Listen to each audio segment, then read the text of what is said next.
welcome y'all. Remember to hit that like button if you enjoy. So, question.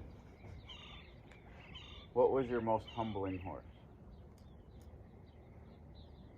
I'll let you think on that. So a lot of times, the great thing is the humbling horse is probably the next one. But there's always those stories. I don't know if it's just one horse, but some horses, and it truly is humbling for that horse. So as we have our morning coffee, I know for me, I couldn't narrow it down to one. It seems like each one gives its own gift back to me.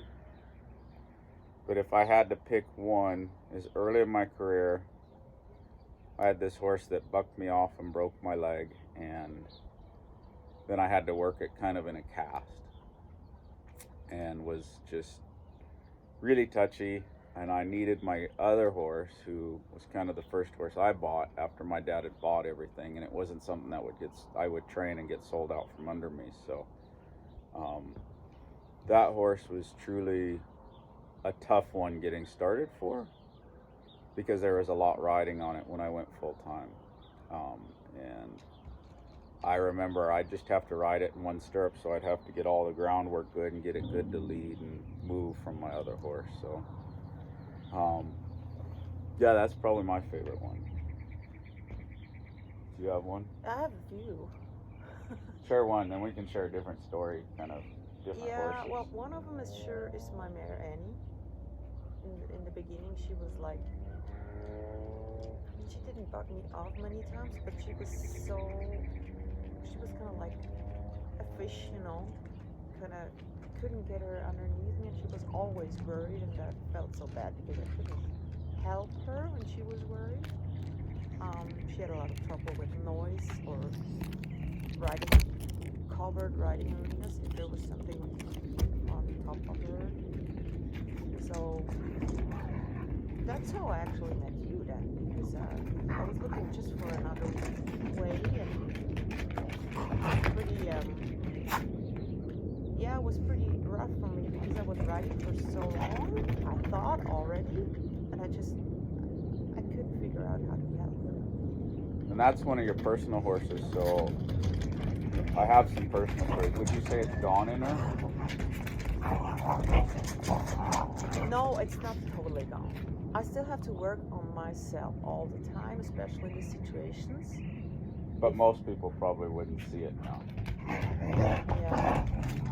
Yeah. And that's a lot of the times is those things is when you have that deeper connection, I think it's still there. It's just maybe a reminder. And again, the theme for me today is, we call it the horse trainer's curse. We were talking in marriage a lot of times, because it's like, why is it this way? Why is it that way? What if it would change this? Could it be?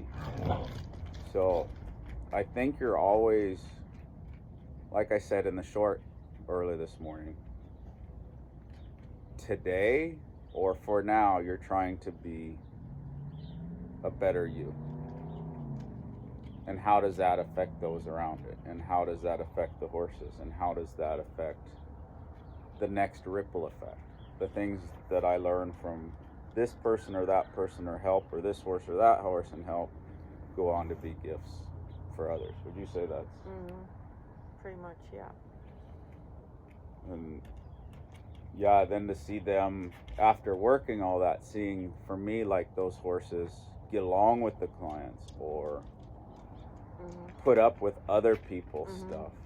It's hard because it kind of erases your artwork a little bit, but it's also very rewarding that they'll deal with that. Because for me, I know I look at it and go, oh, if I would have did that, that horse would have killed me. Yeah, that's what I think a lot of times. It's hard to So believe. it's nice when they get kind of that, again, that vision of forgiveness, that they can forgive later on quicker. They always forgive because they're always workable. They do. But the forgiveness seems to come quicker and it doesn't affect them like as much. Okay, yep. I remember that. So when I say forgiveness, a lot of times the horse will try just as hard, but after they've been through trouble. But there's maybe some trust issues or some baggage or some rebuilding. So I'm going to finish that on that as, you know, just remember, humble yourself, because there's always somebody bigger, better, stronger, faster, and we're all just doing the best we can. I'm very blessed to have been around some great people and hope to give that a little bit back to you. You want to say anything in closing? Yeah, I'm good. Thank you. We know you're good. We've seen you ride. Anyways, happy trails. I'm going to give you one last little view. Reminder, Buck Brannaman Clinic, March 8th, 9th, and 10th, 2024. And if I haven't completely missed it, I missed most of it. It's pretty pink over there while we were doing the interview, but that's us for the day. Happy trails. Enjoy the journey.